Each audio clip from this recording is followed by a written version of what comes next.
Okay, hi everybody. Welcome to Gardening Green Expo 2021. The Expo is sponsored by WaterSmart South Shore, the North and South Rivers Watershed Association, Kennedy's Country Gardens, Wild Ones South Shore Mass Chapter, and Edible South Shore and South Coast. So without any further ado, I would like to introduce Debbie Cook. Thank you, Lori, and thanks everyone for coming. I am very excited to talk about biochar tonight. I actually learned about biochar when I worked at the North and South Rivers Watershed Association, and I was the communications director and the head of Greenscapes, and created and founded the Gardening Green Expo like 10 years ago. And in my research for the NSRWA, when I came upon biochar, I kept saying, you know what, this is unbelievable. I said, you know, the more I studied it, I said, it can't be as good as this. It is beyond beyond my belief as far as being a miracle. And why it's a miracle is that it fights drought, it makes plants healthier, it improves soil fertility, and for me, the most important part is it combats climate change. So why biochar is a miracle? As I said before, these are the things that make it a miracle. And in our world today, this magical biochar substance can make a huge difference in the quality of our planet and, you know, in our vegetation. So so basically, biochar was actually invented in the Amazon, and I always learned in the Amazon was very undeveloped. There were very few people. I had heard it was, you know, nobody could live on the edges of the Amazon River because the soil was so poor and it just couldn't support anybody. The truth was there were millions of people that lived along the banks of the Amazon. The Amazon was a very thriving place. It was a rich culture. They had the concept zero. They had writing, which they've only recently discovered, which was done with hemp. They had all kinds of, you know, social abilities, but the most important thing that they invented was biochar. So this is an example of what they think now their writing looked like, which would be a series of knots in hemp. And basically it was a very, you know, creative way of communicating. The problem obviously is that did not last through any ages. So any of their culture was totally erased. What erased their culture was the coming of the settlers and the explorers about 500 years ago. So when the explorers came, the first groups that came found that the culture was very, very rich. And they wrote in their diaries, you know, that they came upon this really advanced culture and, you know, everything was growing well, millions of people. And then the next group of explorers that came back found that there was absolutely just poverty. There were very few people. Their whole society had broken down, and so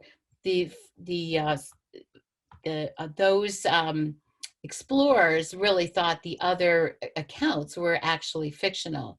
But the truth was that smallpox had decimated their culture. And when it decimated their culture, all their knowledge was lost. So they were left literally without any of that knowledge. And what happened was, as far as their agriculture went, they lost their ability to make biochar. And part of making biochar, and I'm going to get into what it is and all the traits. This is just a little bit about, the history of the biochar, which was started about 6,000 years ago. And what happened is that when they lost their ability to make it, they were given tools by the explorers, and they resorted to slash and burn agriculture. And that has completely destroyed the soils that they have today. As a matter of fact, there are people that actually have to walk 8 hours to their family garden plots. It is a very dire circumstance. So as in my quest to learn more about this biochar that I discovered at the NSRWA, I came upon this book called Sacred Soil: Biochar and the Regeneration of the Earth. And one of the writers was Frederick Atfull-Margolin, and she lives in Cambridge. And so I got in touch with her, and she has a program that is in Lamas, Peru. And basically, I went there for 6 weeks to learn all about biochar. Now, how she got involved with biochar was that she is an anthropologist, and she was studying the Quechua people who live in this area, and they also live up in Colombia, and they're not related at all to any of the other groups. So, the Mayans or anybody else. I don't even know much about their history. I tried to look it up, but anyway, they are supposedly the people that invented the biochar. And so we stayed in the heart of biochar country. Now, she created this, it was a little oasis in this very poor town of Lamas, Peru. So on the left was a ecological pool, and then these are just some ideas of this wonderful ecological center that she created. It's called the Sacha Center for Biocultural Regeneration. And the point of this was, as she was studying the Quechua people, she realized their culture. She said they can't support themselves. Their soils are so bad. What can I do to regenerate their soil so they can live here and they can thrive? And she discovered biochar fortuitously. It was actually rediscovered about 40 years ago. And so she looked into it and said, maybe I can bring biochar back to the people and restore their soils. So this is a group. Periodically she would take groups down, and this was a group of 17 of us. I was by far sort of the older person in the group, but it was an absolutely mystically amazing experience. It was way beyond biochar, but I'm focusing on biochar today. So biochar is part of what's called the terra preta, the black earth. You probably all know about the black earth, and you've heard about the famous Amazonian soils, terra preta. But biochar is the glue that holds those soils together. Without it, the soils would be just nothing but clay. They call that terra preta black earth Yana Achba. And in Yana Achba, there are a number of different ingredients, one of which is biochar, as you can see the second one from the bottom. There's also the first thing on the top was, it's Spanish for cow poop. And so we went out and collected all these things. So there's cow poop compost, there is rocks and minerals that we would go and collect the rocks. I'll get into that. And then there's these nuts down at the bottom, the Sacha nuts. So the first thing, we went out and we got the cow poop, and over here, David has actually a bag of cow poop on his shoulders that we brought back to where we were staying. Now this is Jed, and this is the compost that we would make at the Sacha Mama Center, using scraps from our meals and everything. The interesting thing is the Amazon does not make compost. The problem is that when the trees shed their leaves and the leaves fall on the ground, leafcutter ants and all of the the life that lives on the surface of the soil eats all of the leaves, so they never can make compost. So that is something that is been a real problem that they did not have when they were dealing with this, but we added that in today's soil. So we would travel safari style around. We had a big truck, and we would go over roadless places, big giant rocks and ford streams and everything. And this particular day, we went and collected rock fragments. It felt like it was 110 degrees, but we in the shade wasn't quite that bad, but we all just dug into the rock to get this is for the minerals, for the Yana Achpa or Terra Preta. Now this is Frederique, the Smith professor, who she actually created these biochar ovens to actually make biochar, which I'll get into all about what this is about. But this was her creation, and basically that is her. And now we're going to get into a little bit about making biochar.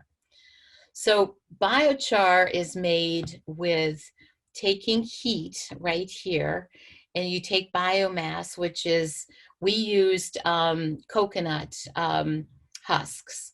So that's what we used for our biomass. So we collected coconut husks. You heat the coconut husks up in a chamber that does not have oxygen. And so you heat it externally with high heat, and the chamber starts to actually smolder.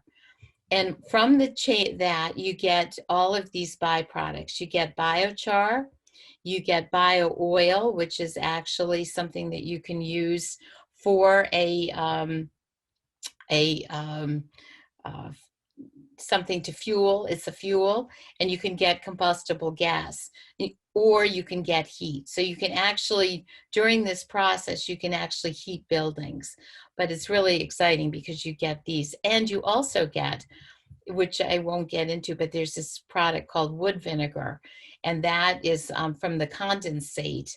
You get that, and that is a really high-powered fertilizer. So it's an amazing thing, all of the byproducts. So here we are, in the oven that she created. We're loading it with the corn husks in this picture. And then we, put in some of the fuel around the exterior. So basically, Jed now is loading the exterior. Here's the chamber with the coconut husk. Here's the outside chamber. We heat the outside chamber. This is where the coconut husks are. And then we tend to this for about a half an hour. It heats up to about 400 to 500 degrees inside this chamber. And then what you get is just these burning embers.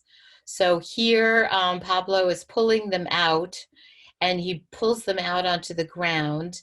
And then he, you could see everything is steaming away, and we quench it with water. That's very important. You have to stop the burning process. And then this is the actual biochar that's left. Then we took everything and we put it all together. We crunched up that biochar, brought in the compost, the minerals, the cow poop and everything, and we put it in, made a huge pile. Here we're assembling it. And then for about 30 days, every day, we would turn that pile over. We moved it back and forth from one side of this concrete surface to another, it got really hot inside. It was steaming hot because there was just so much activity going on with all of the microbes and everything from like the cow poop and the compost. So then what happened, this is actually some of our Quechua friends, and they were going to go and do a planting ceremony. So we had, that we were going to put biochar into the soil, and then they were going to put the seeds in. And whenever the Quechua go and plant, they have a ceremony to thank the earth for, supporting their plants. So they go. This is Royner, and he is actually holding a bowl of fermented corn it's a drink, and here he is drinking it, and then he will pour it on the ground and bless the ground. This is the style of housing that they lived in. We went and visited many villages, and then we actually lived in one for 4 days. So we lived with them in a village. And this was an example of some of their housing in the village we stayed. This is actually mud covered. They had taken like a straw and then covered it with mud. And then these are their ever-present sticks. They use these for everything. These sticks are for carrying things. This is what they use to, is basically their method of carrying. And then these are the planting sticks that they use. And here they are, they're doing their wash. And she's doing her wash. This is just a very, this is their kind of well right here. These are some of the kids that, when we stayed in the village, these kids are they were so much fun, so welcoming. In the middle of the village, there were houses all around it. And in the middle of the village was a field. And every afternoon after school, there was a one-room schoolhouse at the town that we stayed. And in the afternoon, the kids would all come out and play on the field. It was just, it seemed like it was a very, the people were, the community spirit was very alive there. This is really interesting here. This woman is making a dye, and what she's doing is she's taking a coconut husk or a gourd, and she keeps circulating and circulating this dye that's made from these leaves here. And the more she circulates it, the more, the darker it gets, and eventually becomes almost black. And if you think about Peruvian clothes, you've probably all seen sort of those really dark skirts and vests. And that is actually from this dye, and it just gets darker and darker, and they just, finally becomes black. But the interesting thing is that the Quechua people have different kinds of plants, and they have teaching plants, and then they have their medicine plants. And those are considered very, very spiritual with special properties. This particular plant is is one of those medicine plants. And so they do believe it confers some sort of mystical ability. And so after she's done with it, the men will take this down and to the edge of the river, and they will pour it over themselves, and they will and that will bless them for their for good fishing. This was just a typical meal that we had when we were living with them. And I'll talk about these bowls a little later, but this was literally what they had. They ate out of these bowls, and then they had the wooden wooden spoons. So this woman is making a typical bowl. They use the actual the old coil method, and then they basically fire them. Here we're doing weaving, and we're making those long, thin strips that they use for everything. They use tie wood or whatever, and then carry it, with that over their head.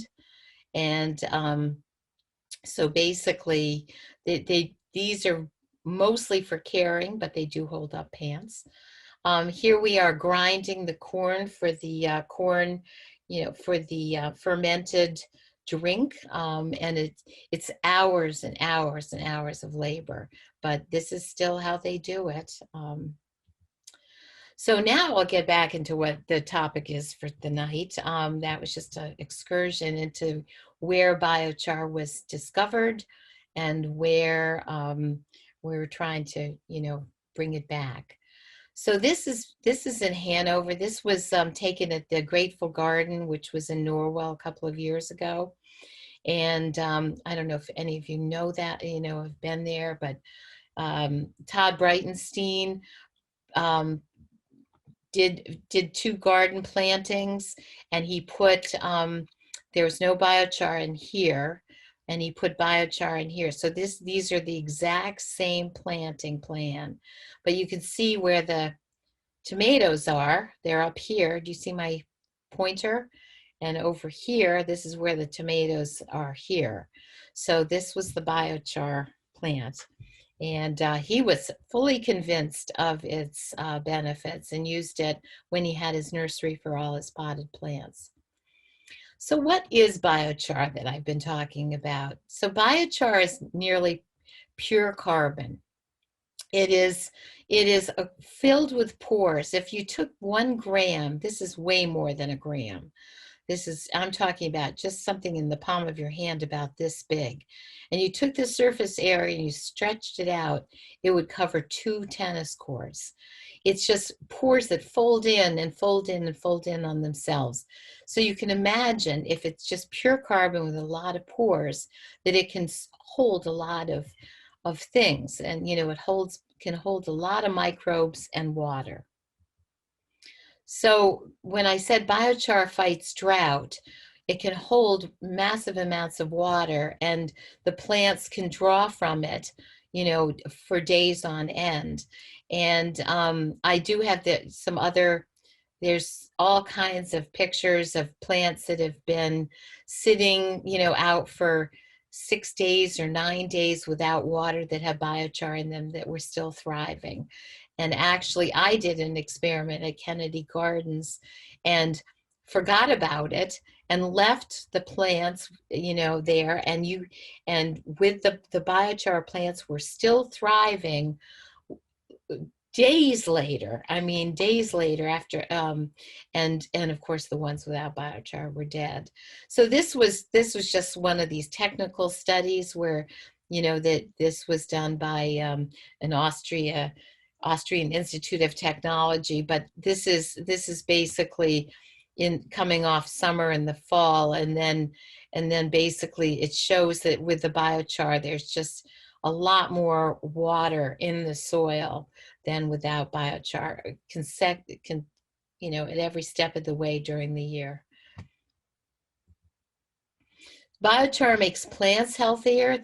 I think this is a really telling slide. These are honey locust seedlings. This was done at the Morton Arboretum, which is one of the foremost plant research facilities in the country. It's in Chicago. And you can see the difference, the astonishing difference of the root growth between the, no biochar and biochar. So when I say biochar makes soil more fertile, so this is that terra preta soil that I was talking about. This is a cross section. And you can see there's more nitrogen, phosphorus, calcium, and total organic compounds. And so, or total organic carbon. And so basically, this is the healthy soil with the biochar holding it together. If there isn't any biochar, everything migrates away. And this is what the typical soil looks like. And there's virtually no microbes in it. And so everything grows just on the surface. There's very little root structure. So even though it looks like there's a lot of vegetation, it's very, very poor, and it's very hard to grow any kind of crops. So biochar fights climate change. And this is, to me, one of the biggest issues, the most important things about biochar. This is the carbon cycle. And so if you were to think about a forest and you were thinking about 100 years of the forest, if you stood back and looked at it as the forest, sort of the plants grew, and here's the side where you've got the photosynthesis, the plants are growing, and basically, and so then over time the plant dies, and so basically the biomass decomposes, and it just goes in a cycle. As it decomposes, the CO2 goes back and up into the atmosphere. This is a cycle that's been going on for eons, and it was well balanced until we came along and started extracting fossil fuels.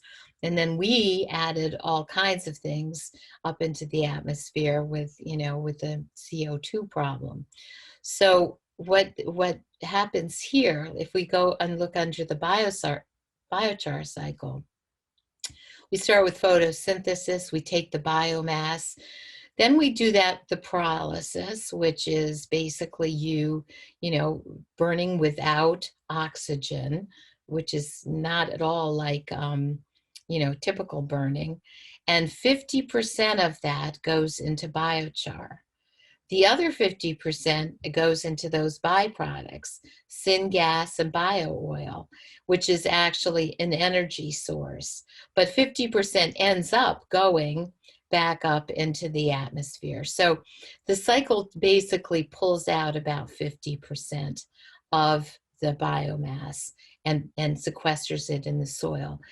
No one knows exactly how long it could last, but we know that nobody's replenished it for about 6,000 years.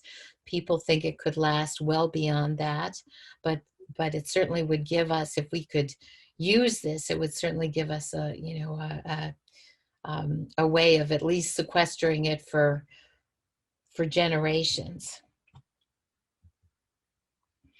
So for every pound of biochar that you make, it removes 3.7 pounds of carbon dioxide from the atmosphere. So basically it's removing the carbon, breaking out. Obviously the oxygen is still in play, still circulating through. And that's why I get very concerned when I hear about, CO2 sequestration ideas, because I think to myself, you're sequestering oxygen, and the biochar scenario only sequesters the carbon, which is basically the carbon is the problem that was unleashed by our fossil fuel building. So basically, and I wrote, and locks it in the earth where it works magic. So this is our planet. Biochar can heal. Biochar is a miracle. And they're basically saying we have about 11 years to turn this thing around. So you can see if we did enough application of biochar, we could have a healthier planet, healthier soils. We could make it some inroads with climate change, and we would have better crops. So I'm concluding now. I could talk about this forever. I will say that right here, this is just part of the mystical part. This was their sacred mountain, and basically this is a very important thing to the Quechua people. So I hope there are a lot of things you're wondering about. Maybe where to get some, I can tell you that. You can contact me, and this is my contact information. And also, what else do I need to know? And so I can open this up for questions and see, what kind of questions you do have. There are things, if you are interested in using biochar, and I don't get to those questions, biochar is it's so good that it can't be put in the soil raw, because all the microbes and the water crawls right in. So you have to prepare it before you put it in the soil, and you load it up with microbes, and you load it up with water by basically you can just put biochar in compost for a couple of weeks, and then you can use it in your soil and let the wonders begin. So I was wondering if anyone has any questions. Yeah, we've got a couple of questions. The first one is, can biochar be created at scale?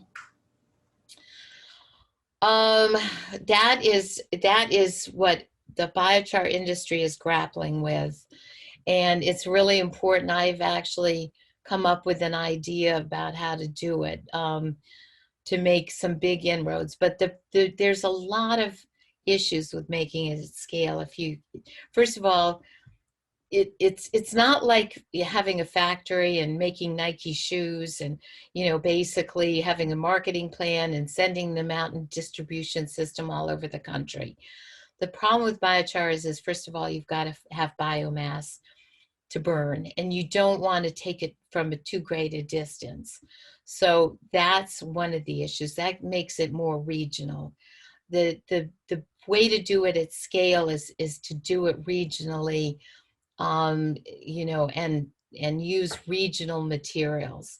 You can use, when you're burning, you can use, they're studying, I mean, it is such a matter of study all over the world. And the Chinese are building, by the way, giant biochar plants almost every week, because they are trying to sequester carbon and they're using it for their agriculture. But the better thing is to get really good size biochar makers, use materials that are either damaged trees or algae that you've dried. I mean, you have to, and you have to adjust the biochar and how you make it based on your feedstock. See, there's a lot of complications about it. So that's what people are grappling with. But I do believe it's possible. I do believe the industry has to be built from the top down and not the bottom up, because it's very hard to get demand and supply to match. I think you need to have a plan to make enough supply that people can count on, that they can go off and use it.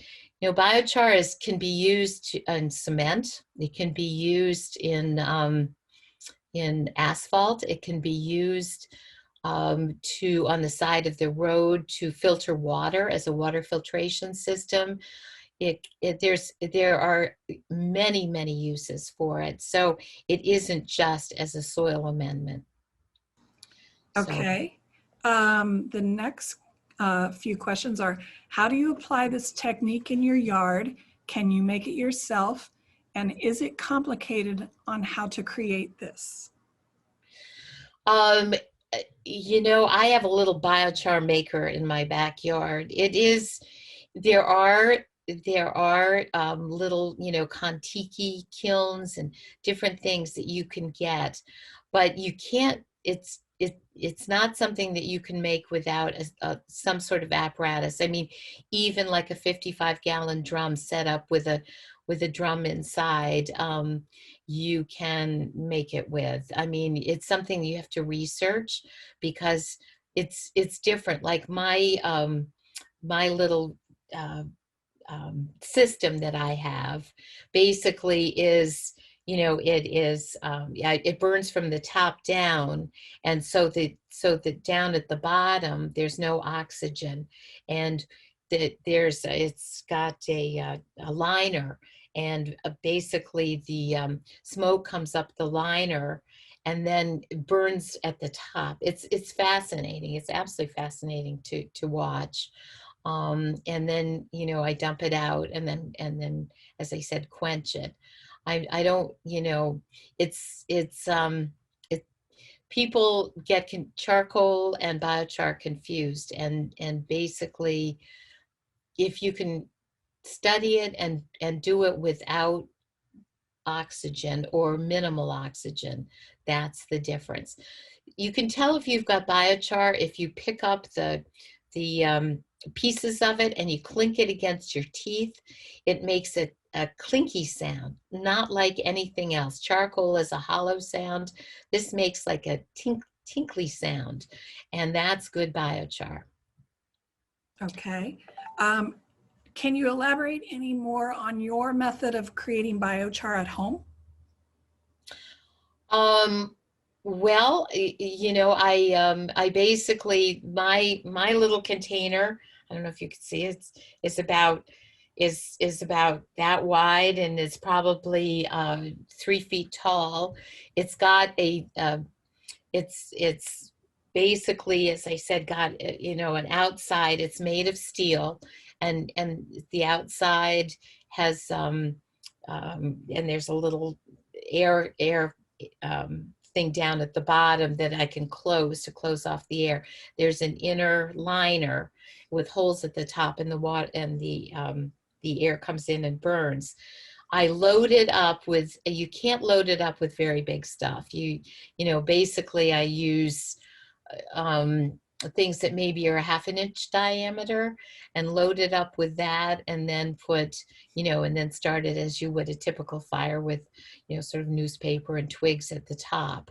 And after about 15 or 20 minutes, it burns out. Now that I have a chimney with it, and I adjust the chimney, because when you are burning it properly, there should be no smoke coming out at all. So it just literally is, it's smokeless. And when it starts smoking, it's basically done. And that's when it's time to dump it out.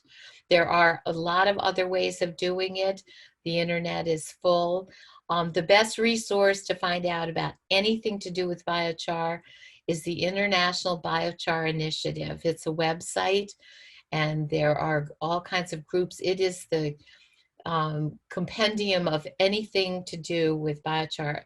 There are so many, about every month, there are probably 400 studies that come out about biochar, that you know, that they publish abstracts of. So this is a dynamic thing, and it is just taking off. I'm part, you know, I Facebook groups in Australia and Africa and Thailand, and you know, I mean, it's amazing. And there's seminars, and you know, weekly.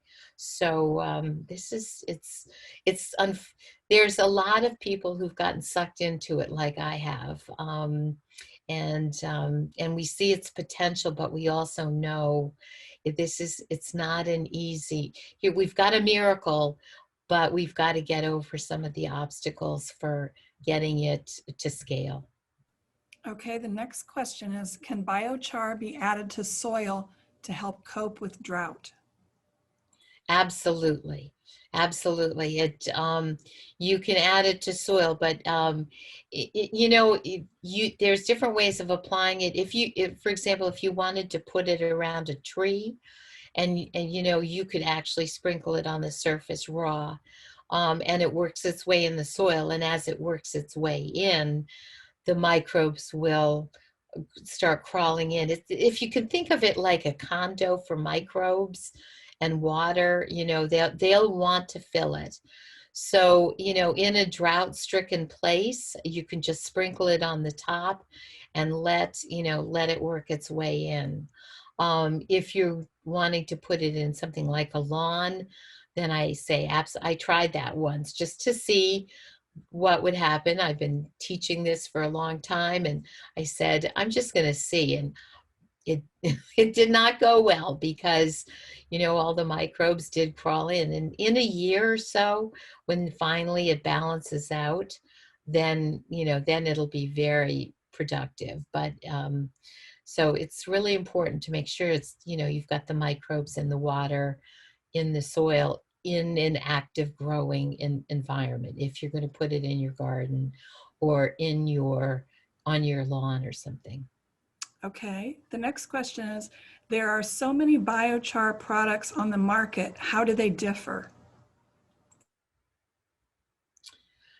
Maybe I'm not really sure. I mean, basically, they just are taking biochar. I mean, people brush their teeth with biochar. Actually, I just bought some toothpaste that I think they say it's charcoal, but I think they have to use biochar but I just bought some from Crest.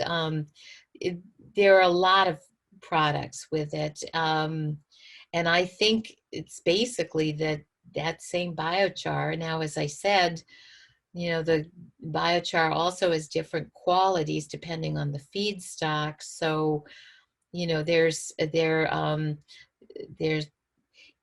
in places like Africa. I've been, talking with these people in this group called Warm Heart in Africa and Thailand, and their basic attitude is, you know what, biochar, just get it out there, get it used. The U.S. is trying to be much stricter with higher standards, and so they're really trying to develop the standards and have testing so that everybody knows exactly what they're getting.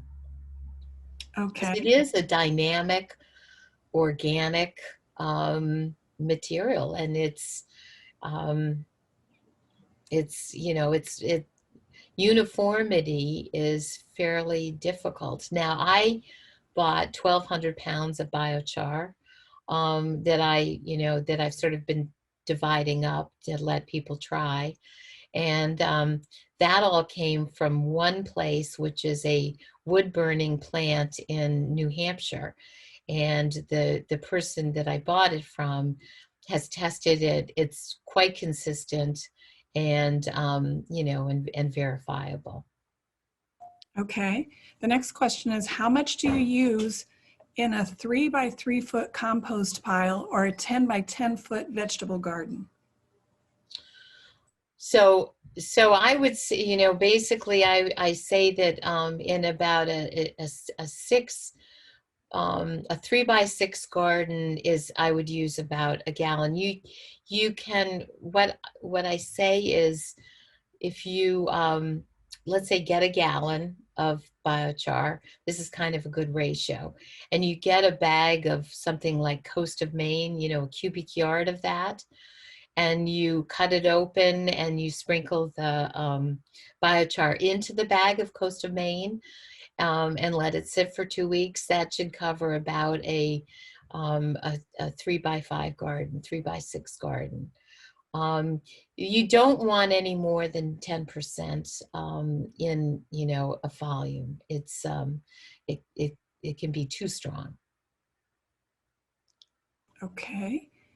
The next question says, this is a very complicated topic, hard to understand and grasp. I compost everything in my yard, but this is more complex. Can you make it, or do you have to buy it? Well, I think I would recommend buying it. I would recommend buying it. Now, this is where the chicken and the egg come in. It's so frustrating because I know Chris Kennedy was selling it for a while, but nobody knew to ask for it. And it's kind of, I think Lowe's has it. I have some, which I sell in small quantities, but in gallon bags, but for $5.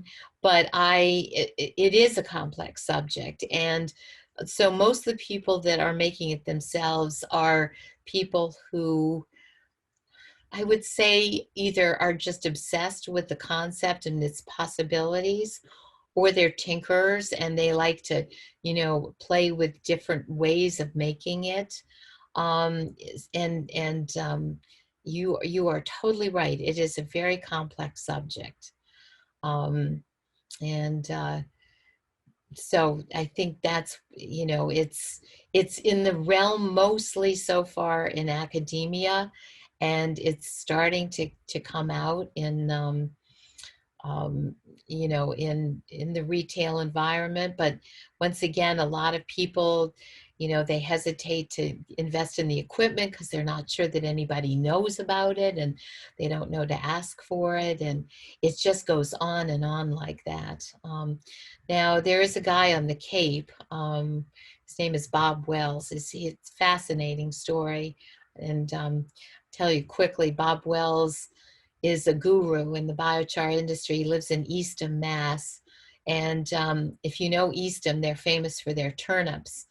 And Bob had read about biochar in the book 1492, which was 1491, I'm sorry, which was before Columbus. And they mentioned biochar. And he was so enamored with the idea. He said, maybe I'll go try to make it. And he made some, and he had land next to his house that was all sandy and really crummy. And he made biochar, put it in, and then he grew the best turnips in Eastham and wins the prize every year.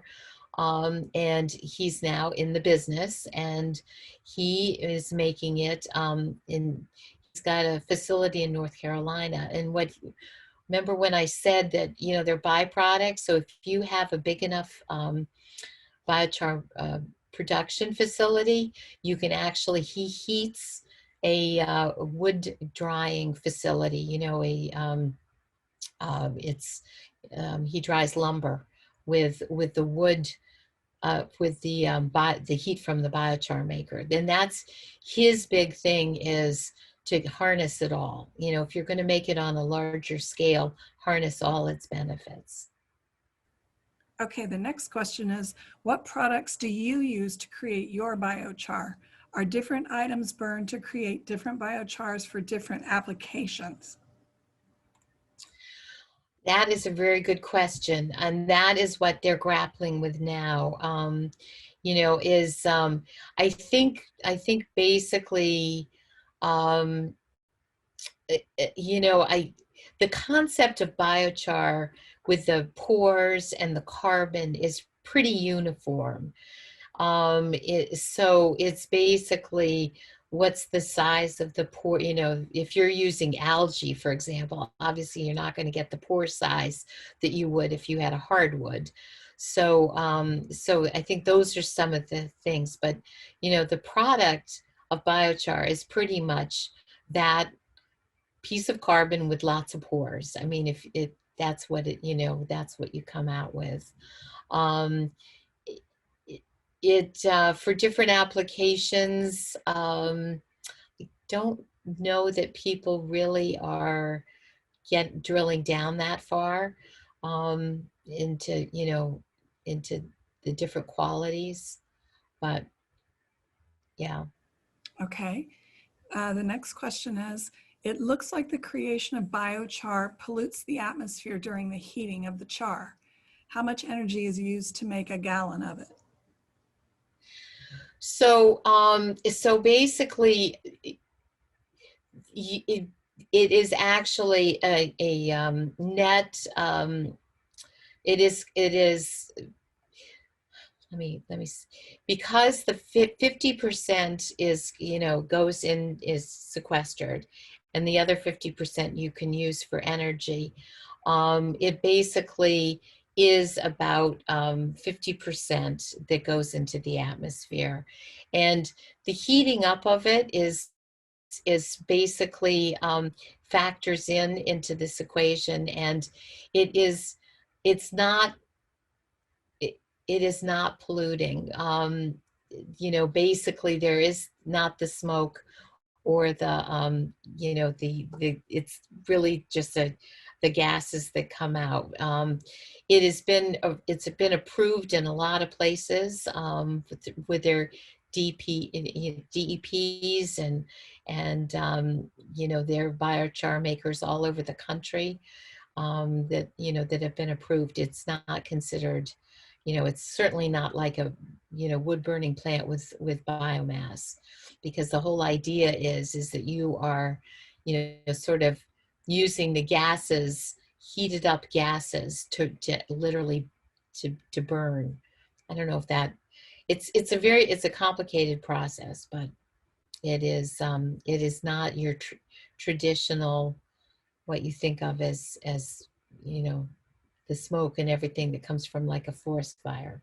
That's why I was saying when I burn it correctly, there is literally no smoke that comes out. Okay. How does the biochar that is available to buy by the bag compare to what you're making?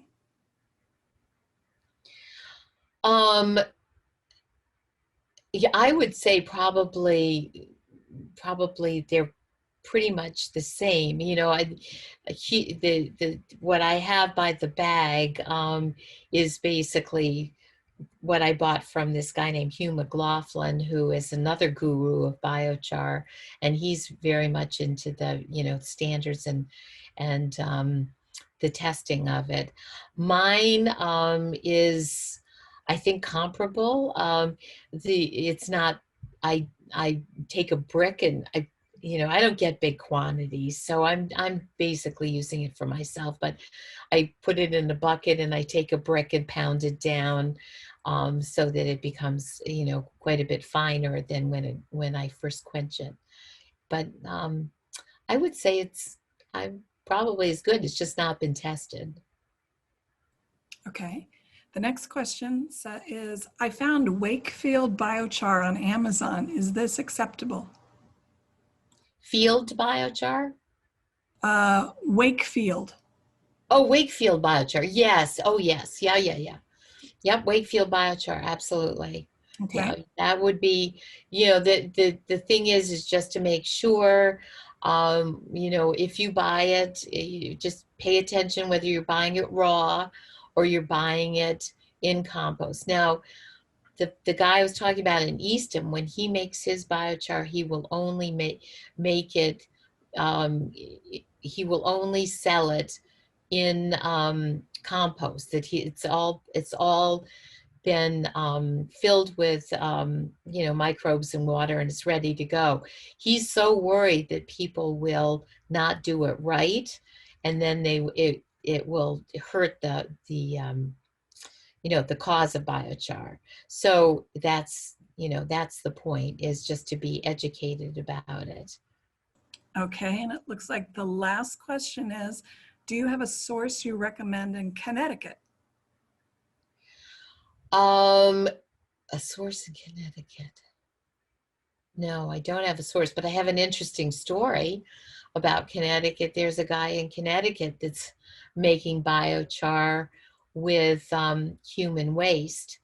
And he is actually working with Bill Gates, the Gates Foundation in India. And they take human waste and they're making biochar out of that. It shows you what, you know, what you can make it out of. So that's what he's doing. He's making these retorts and then shipping them to India so that they can deal with the human waste.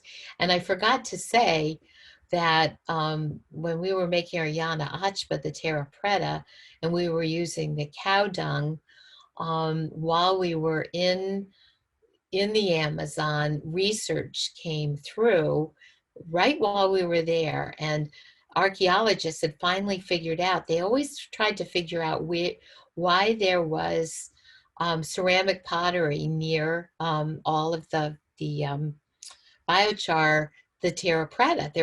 There was usually, you know, pieces of fragments of pottery, and they finally figured out they were using human waste for their microbes because the Amazon doesn't have those kind of microbes. So they were, you know, that's what they were using to make the biochar. Okay. And then we got one more question. Do you have a contact number for the Easton man? I do. I can definitely get you that. Yep. So what I suggest is anybody who, you know, wants any, if you just, you know, send me an email at thebiochar@gmail.com, and I will send along, you know, like Bob's contact information, and if anybody wants to, you know, get some, I can get some to you. You know, we can certainly, um, I can answer any other questions. Okay.